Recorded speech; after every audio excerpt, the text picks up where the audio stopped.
गिल्ली डंडा। प्रेमचंद। हमारे अंग्रेजीदां दोस्त माने या ना माने, मैं तो यही कहूंगा कि गुल्ली डंडा सब खेलों का राजा है। अब भी कभी लड़कों को गुल्ली डंडा खेलते देखता हूँ तो जी लोटपोट हो जाता है कि इनके साथ जाकर खेलने लगूं। न लान की जरूरत, न कोर्ट की, न नेट की, न थापी की। मजे से किसी पेड़ से एक टहनी काट ली, गुल्ली बना ली और दो आदमी भी आ गए तो खेल हो गया शुरू। विलायती खेलों में सबसे बड़ा ऐब है कि उनके सामान महंगे होते हैं। जब तक कम से कम 1 सैकड़ा खर्च न कीजिए, खिलाड़ियों में शुमार ही नहीं हो सकता। यहाँ गुल्ली डंडा है कि बिना हरे फिटकरी के चोखा रंग देता है। पर हम अंग्रेजी चीजों के पीछे ऐसे दीवाने हो रहे हैं कि अपनी सभी चीजों से अरुचि हो गई है। हमारे स्कूल में हर एक लड़के से 3-4 रुपए सालाना केवल खेलने की फीस ली जाती है। किसी को यह नहीं सूझता कि भारतीय खेल खिलाए जो बिना दाम कौड़ी के खेले जाते हैं। अंग्रेजी खेल उनके लिए हैं जिनके पास धन है। गरीब लड़कों के सिर क्यों यह व्यसन मढ़ते हो? ठीक है, गुल्ली से आंख फूट जाने का भय रहता है, तो क्या क्रिकेट से सिर फूट जाने का, तिल्ली फट जाने का, टांग टूट जाने का भय नहीं रहता? अगर हमारे माथे में गुल्ली का दाग आज तक बना हुआ है, तो हमारे कई दोस्त भी ऐसे हैं जो थापी को बैसाखी से बदल बैठे। खैर, यह अपनी अपनी रुचि है। मुझे गुल्ली ही सब खेलों से अच्छी लगती है और बचपन की मीठी स्मृतियों में गुल्ली ही सबसे मीठी है। वह प्रातःकाल घर से निकल जाना, वह पेड़ पर चढ़कर टहनियां काटना और गुल्ली डंडे बनाना, वह उत्साह, वह लगन, वह खिलाड़ियों के जमघटे, वह पदना और पदाना, वह लड़ाई झगड़े, वह सरल स्वभाव जिसमें छूत अछूत, अमीर गरीब का बिल्कुल भेद न रहता था, जिसमें अमीराना चौंचलों की, प्रदर्शन की, अभिमान की गुंजाइश न थी। उसी वक्त भूलेगा जब जब घर वाले बिगड़ रहे हैं, पिताजी चौके पर बैठे वेग से रोटियों पर अपना क्रोध उतार रहे हैं, अम्मा को दौड़ केवल द्वार तक है। लेकिन उनको विचारधारा में मेरा अंधार भविष्य टूटी हुई नौका की तरह डगमगा रहा है और मैं हूं कि पदाने में मस्त हूं। न नहाने की सुधि है न खाने की। गुल्ली है तो जरा सी, पर उसमें दुनिया भर की मिठाइयों की मिठास और तमाशों का आनंद भरा हुआ है। मेरे हमजोलियों में एक लड़का गया नाम का था। मुझसे 2-3 साल बड़ा होगा। दुबला, लांबा, बंदरों की सी लंबी लंबी पतली पतली उंगलियां, बंदरों की सी चपलता, वही झल्लाहट। गुल्ली कैसी ही हो, उस पर इस तरह लपकता था जैसे छिपकली कीड़ों पर लपकती है। मालूम नहीं उसके माँ बाप थे या नहीं, कहाँ रहता था, क्या खाता था, पर था हमारी गुल्ली क्लब का चैंपियन। जिसकी तरफ वह आ जाए उसकी जीत निश्चित थी। हम सब उसे दूर से आते देख उसका दौड़कर स्वागत करते थे और उसे अपना गोइया बना देते थे। एक दिन हम और गया दो ही खेल रहे थे। वह पदा रहा था, मैं पद रहा था। मगर कुछ विचित्र बात है कि पदाने में हम दिन भर मस्त रह सकते हैं, पदना 1 मिनट का भी अखरता है। मैंने गला छुड़ाने के लिए सब चालें चली, जो ऐसे अवसर पर शास्त्र विहित न होने पर भी क्षम्य है। लेकिन गया अपना दांव लिए बगैर मेरा पिंड न छोड़ता था। मैं घर की ओर भागा। अनुनय विनय का कोई असर न हुआ। गया ने मुझे दौड़कर पकड़ लिया और डंडा तानकर बोला, मेरा दाव देकर जाओ। पदाया तो बड़े बहादुर बन के पदने के बेर क्यों भाग जाते हो? तुम दिन भर पदाओ तो मैं दिन भर पदता रहूं। हाँ, तुम्हें पदना पड़ेगा दिन भर। ना खाने जाऊं न पीने जाऊं। हाँ, मेरा दाव दिए बिना नहीं जा सकते। मैं तुम्हारा गुलाम हूं। हाँ, मेरे गुलाम हो। मैं घर जाता हूँ, देखूं मेरा क्या कर लेते हो। घर कैसे जाओगे, कोई दिल लगी है? दाव दिया है, दाव लेंगे। अच्छा, कल मैंने अमरूद खिलाया था, वह लौटा दो। वह तो पेट में चला गया। निकालो पेट से। तुमने खाया क्यों मेरा अमरूद? अमरूद तुमने दिया था तब मैंने खाया, मैं तुमसे मांगने ना गया था। जब तक मेरा अमरूद न दोगे मैं दाव न दूंगा। मैं समझता था न्याय मेरी ओर है। आखिर मैंने किसी स्वार्थ से ही उसे अमरूद खिलाया होगा। कौन निस्वार्थ किसी के साथ सलूक करता है? भिक्षा तक तो स्वार्थ के लिए ही देते हैं। जब गया ने अमरूद खाया तो फिर मुझे दाव लेने का क्या अधिकार? रिश्वत देकर तो लोग खून पचा जाते हैं। यह मेरा अमरूद यूं ही हजम कर जाएगा। अमरूद पैसे के 5 वाले थे, जो गया के बाप को भी नसीब ना होंगे। यह सरासर अन्याय था। गया ने मुझे अपनी ओर खींचते हुए कहा, मेरा दाव देकर जाओ, अमरूद समरूद मैं नहीं जानता। मुझे न्याय का बल था, वह अन्याय पर डटा हुआ था। मैं हाथ छुड़ाकर भागना चाहता था, वह मुझे जाने न देता था। मैंने गाली दी, उसने उससे कड़ी गाली दी, और गाली ही नहीं, दो एक चांटा जमा दिया। मैंने उससे दांत काट लिया, उसने मेरी पीठ पर डंडा जमा दिया। मैं रोने लगा। गया मेरे इस अस्त्र का मुकाबला न कर सका, भागा। मैंने तुरंत आंसू पोंछ डाले, डंडे की चोट भूल गया और हंसता हुआ घर पर जा पहुंचा। मैं थानेदार का लड़का, एक नीच जात के लोंडे के हाथों पिट गया। यह मुझे उस समय भी अपमानजनक मालूम हुआ, लेकिन घर में किसी से शिकायत ना की। उन्हीं दिनों पिताजी का वहां से तबादला हो गया। नई दुनिया देखने की खुशी में ऐसा फूला कि अपने हमजोलियों से छुट जाने का बिल्कुल दुख न हुआ। पिताजी दुखी थे। यह बड़ी आमदनी की जगह थी। अम्मा जी भी दुखी थी। यहाँ सब चीजें सस्ती थी और मोहल्ले की स्त्रियों से घराव सा हो गया था। लेकिन मैं मारी खुशी के फूला न समाता था। लड़कों से जिट उड़ा रहा था। वहां ऐसे घर थोड़े ही होते हैं। ऐसे ऊंचे ऊंचे घर हैं कि आसमान से बातें करते हैं। वहां के अंग्रेजी स्कूल में कोई मास्टर लड़कों को पीटे तो उसे जेल हो जाए। मेरे मित्रों की फैली हुई आंखें और चकित मुद्रा बदला रही थी कि मैं उनकी निगाह में कितना ऊंचा उठ गया हूं। बच्चों में मिथ्या को सत्य बना लेने की वह शक्ति है जिसे हम, जो सत्य को मिथ्या बना लेते हैं, क्या समझेंगे।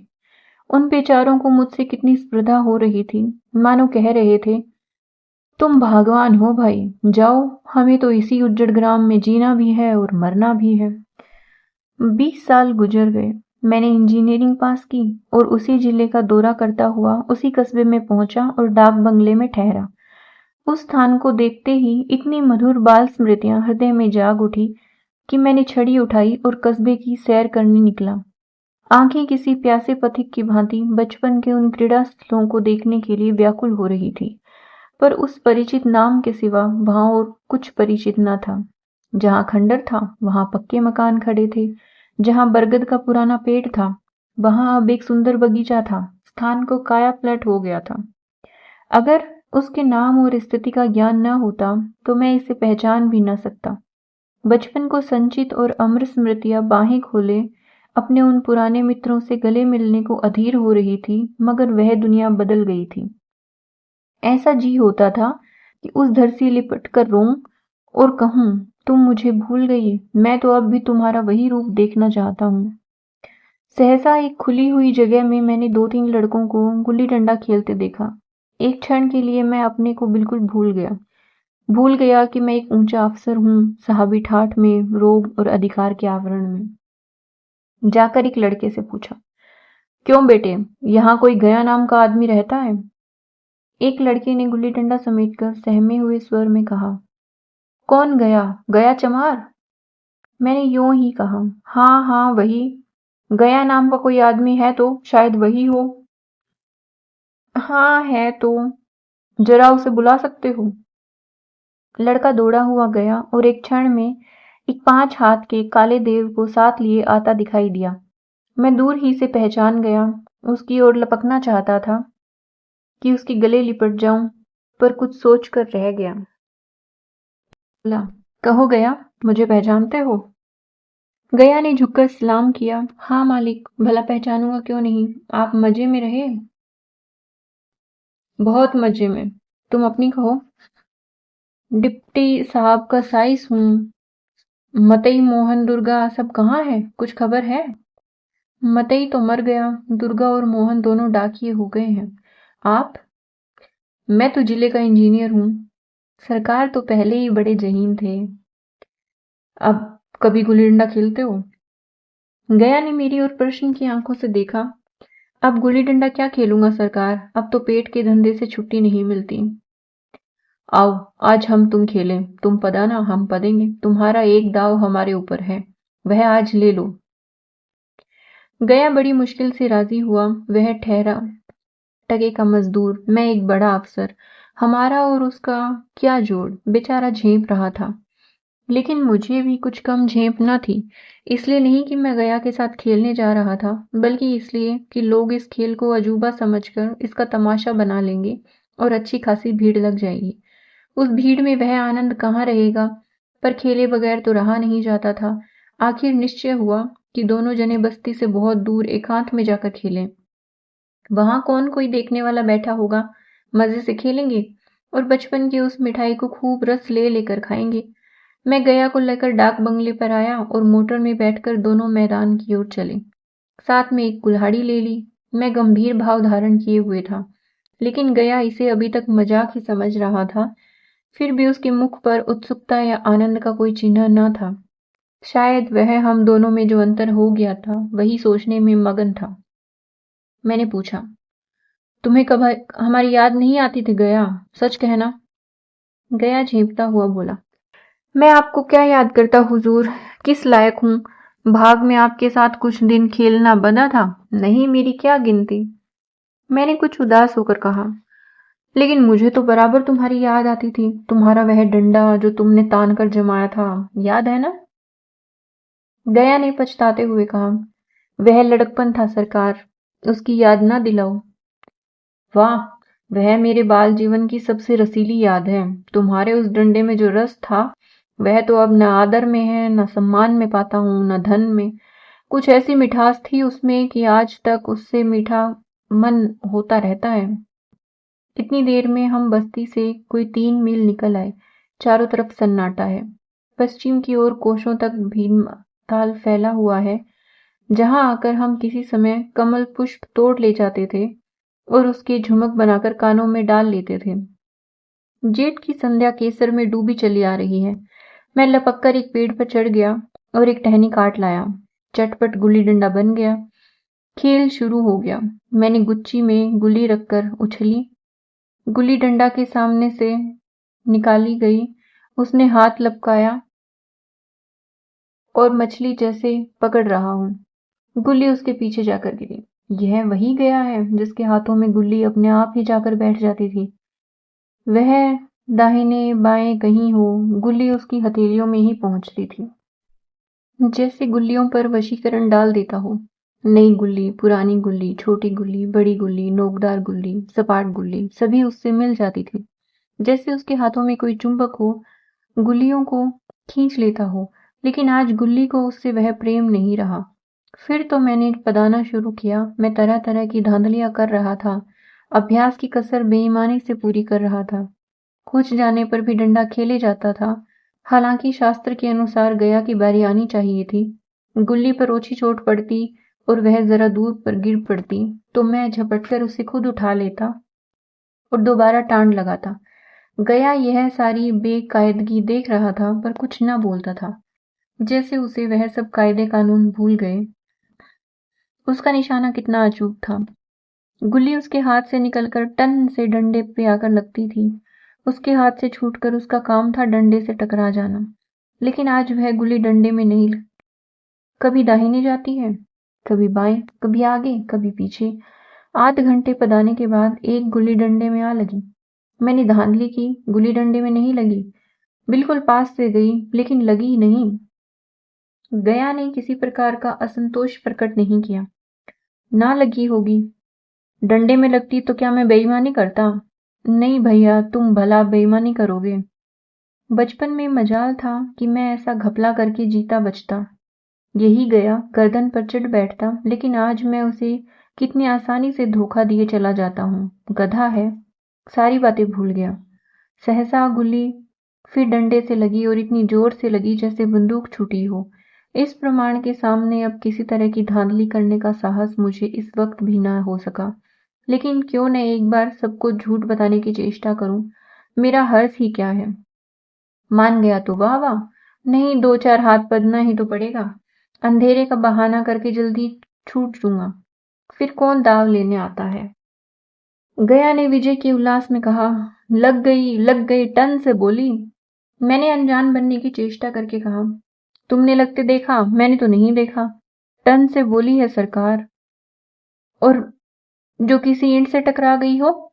मेरे मुख से यह वाक्य उस समय कैसे निकला, इसका मुझे खुद आश्चर्य है। इस सत्य को झुठलाना वैसा ही था जैसे दिन को रात बताना। हम दोनों ने गुल्ली को डंडे में जोर से लगते देखा था, लेकिन गया ने मेरा कथन स्वीकार कर लिया। हाँ, किसी ईंट में ही लगी होगी। डंडे में लगती तो इतनी आवाज ना आती। मैंने फिर पदाना शुरू कर दिया, लेकिन इतनी प्रत्यक्ष धांधली कर लेने के बाद गया की सरलता पर मुझे दया आने लगी। इसलिए जब तीसरी बार गुल्ली डंडे में लगी तो मैंने बड़ी उदारता से दाव देना तय कर दिया। गया ने कहा, अब तो अंधेरा हो गया है भैया, कल पर रखो। मैंने सोचा, कल बहुत सा समय होगा, यह न जाने कितनी देर पदाए, इसलिए इसी वक्त मामला साफ कर लेना अच्छा होगा। नहीं नहीं, अभी बहुत उजाला है, तुम अपना दाव ले लो, गुल्ली सूझेगी नहीं। अरे कुछ परवाह नहीं। गया ने पदाना शुरू किया, पर उसे अब बिल्कुल अभ्यास न था। उसने 2 बार टाँड लगाने का इरादा किया, पर दोनों ही बार हुच गया। 1 मिनट में वह दाव खो बैठा। मैंने अपनी हृदय की विशालता का परिचय दिया। एक दाव और खेल लो, तुम तो पहले ही हाथ में हुच गए। नहीं भैया, अब अंधेरा हो गया, तुम्हारा अभ्यास छूट गया, कभी खेलते नहीं। खेलने का समय कहाँ मिलता है भैया। हम दोनों मोटर पर जा बैठे और चिराग जलते जलते पड़ाव पर पहुंच गए। गया चलते चलते बोला, कल यहाँ गुल्ली डंडा होगा, सभी पुराने खिलाड़ी खेलेंगे, तुम भी आओगे। जब तुम्हें फुर्सत हो तभी खिलाड़ियों को बुलाऊं। मैंने शाम का समय दे दिया और दूसरे दिन मैच देखने गया। कोई 10-10 आदमियों की मंडली थी।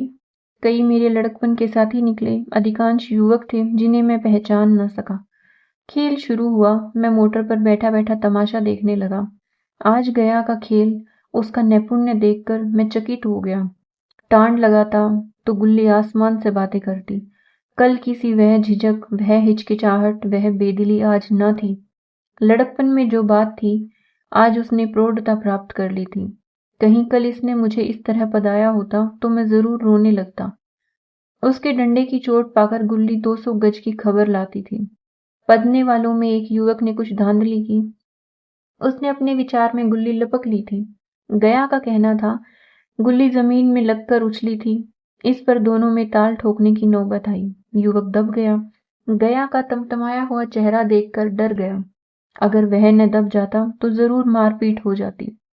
मैं खेल में ना था, पर दूसरों के इस खेल में मुझे वही लड़कपन का आनंद आ रहा था जब हम सब कुछ भूलकर खेल में मस्त हो जाते थे। अब मुझे मालूम हुआ कि कल गया ने मेरे साथ खेला नहीं, केवल खेलने का बहाना किया। उसने मुझे दया का पात्र समझा। मैंने धांधली की, बेईमानी की, पर उसे जरा भी क्रोध न आया, इसलिए कि वह खेल न रहा था, मुझे खिला रहा था, मेरा मन रख रहा था। वह मुझे पदाकर मेरा कचूमर नहीं निकालना चाहता था। मैं अब अफसर हूँ। यह अफसरी मेरे और उसके बीच में दीवार बन गई है। मैं अब उसका लिहाज पा सकता हूँ, अदब पा सकता हूँ, साहचर्य नहीं पा सकता। लड़कपन था तब मैं उसका समकक्ष था। यह पद पाकर अब मैं केवल उसकी दया योग्य हूँ। वह मुझे अपना जोड़ नहीं समझता। वह बड़ा हो गया है, मैं छोटा हो गया हूँ।